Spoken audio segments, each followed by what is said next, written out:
I'm going to be reviewing what I think is a criminally underrated science fiction novel, and that is in fact the Gap series by Stephen Donaldson. And as you can see from this particular print of the book, it's Gap series sequence 1, which is actually 2 books in one. And it's not actually split halfway. The first book is only a tiny portion, and the second book, third book, fourth book, and fifth book are even bigger. The last book is actually quite chunky. And what I find quite surprising is that I never see this series brought up. Whenever science fiction is brought up, there's many different authors that get brought up, even more obscure ones, or ones that certainly aren't as much in the mainstream anymore, like Dune, for example. But I never see this particular series brought up. And that's a shame because it's definitely my favourite science fiction series that I've ever read, by far and away. And what I really like about it is a very basic setup of the first book. As I said, the first book is very, very thin if you were to buy it on its own. But the only problem with the series is that the first book has a fairly high barrier to entry. And not because of the complex way it's written, or there's a lot of science or anything like that it's really hard to understand. It's the fact that it's quite brutal. Even though it's quite short, it has quite a lot of violence between the first 2 characters and quite a lot of rape as well. But the thing is, normally you take the first book of a series to set the tone for the series. So if you're reading these really brutal acts in a very small book, and each book gets successively bigger, you're not inclined to keep reading if you find that abhorrent.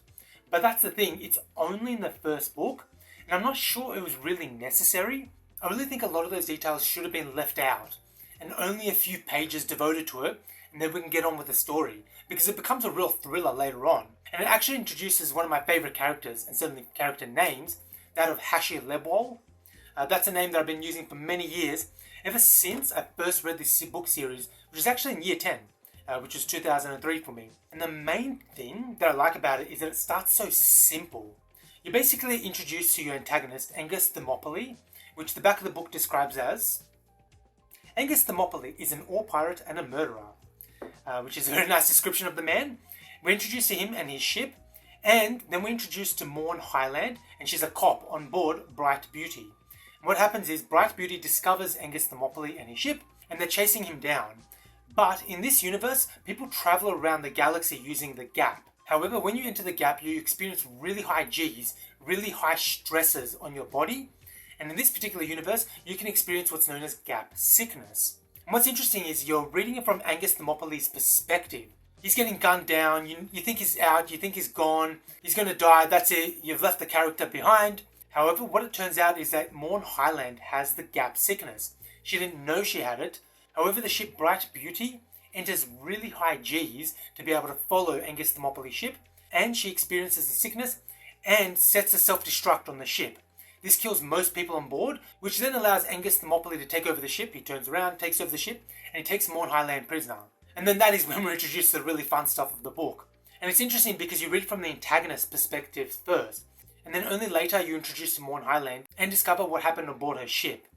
But I really do like the introduction to the book particularly. I'll read it out.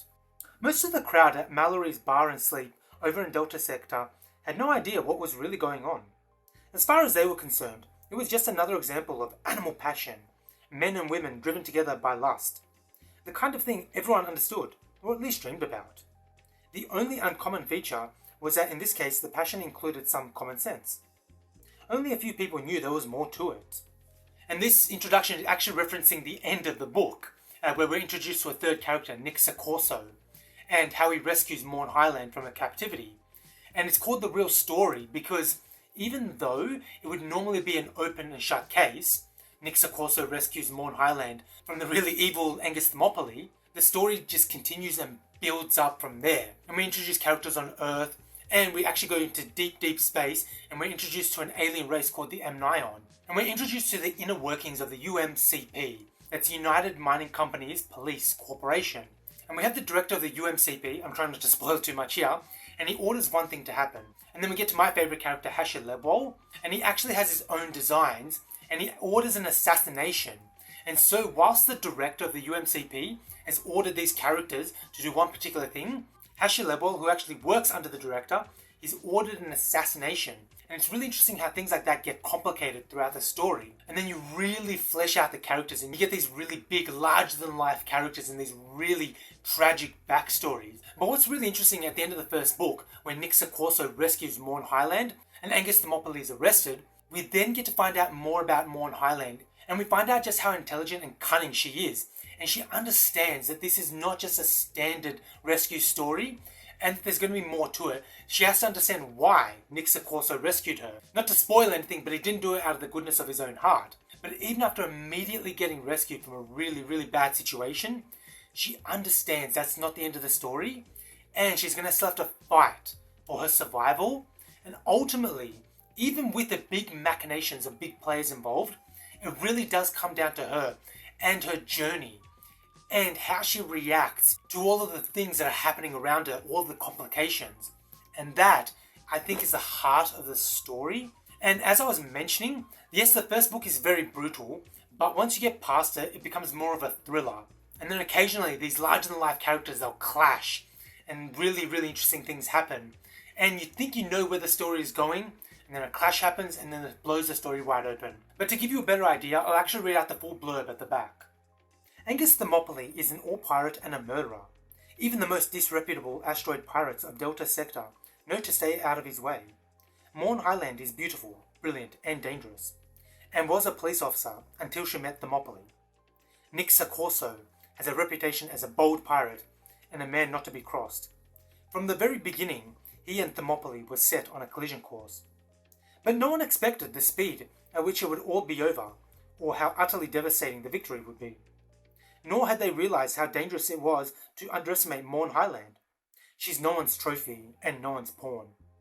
Meanwhile, within the borders of forbidden space, wait the Amnion, the alien race capable of horrific atrocities. The Amnion want something unspeakable from humanity, and they will go to unthinkable lengths to get it. And so as brutal as it is, it's that speed which I mentioned, and that's why the first book is called The Real Story. Because the first book ends so quickly, that can't possibly be the real story. And that's the point. And the really big thing I like about it is that you have these villainous characters, but oftentimes those villains are put in a situation where they're sort of forced to act in a particular way, or due to things they've done in the past, they sort of set them on a course where they've essentially become the villains. There are no big bad guys, there are no black and white villains in this. They're very complex and deep characters, and so there are some parts which are quite slow. However, all of this builds up to big action spectacles which happen in each book, and obviously they get bigger and bigger and bigger up until the 5th book. And the other point is that most of the action in space is actually quite realistic. There are some parts which I can't verify, but as far as I can tell, most of it is quite realistic, and it's one reason why I'd love to see this as a series on TV, like Netflix for example, because of course we have The Expanse, but I'd love to see a series like this. I think would be amazing on screen, especially some of the big action set pieces and seeing how all the different parts all fit together. However, if they were to adapt it, they would have to change how they adapted the first book. That could be mellowed out a bit. It doesn't have to be quite as dark and quite as brutal. It could be toned down and turned more into a thriller, and that wouldn't change the story. The story could still continue as it does and end as it does. And that's why I think it's criminally underrated. Because yes, we have the Expanse series coming out, and yes, we are getting June, and I haven't seen any talk of the Gap series getting made into a TV series. So if you're a fan of sci-fi and you haven't read this, absolutely get onto it. I can't possibly recommend it more. Of course, as I was mentioning, just get through the first book, and then you're in for one hell of a treat. And then other than giving this the 2 massive thumbs up, including a smile, I can't possibly say much else about this other than just go out and read it. Thank you for watching. Subscribe, rate and share. All the good stuff. It definitely helps my channel. And I'll see you guys next time.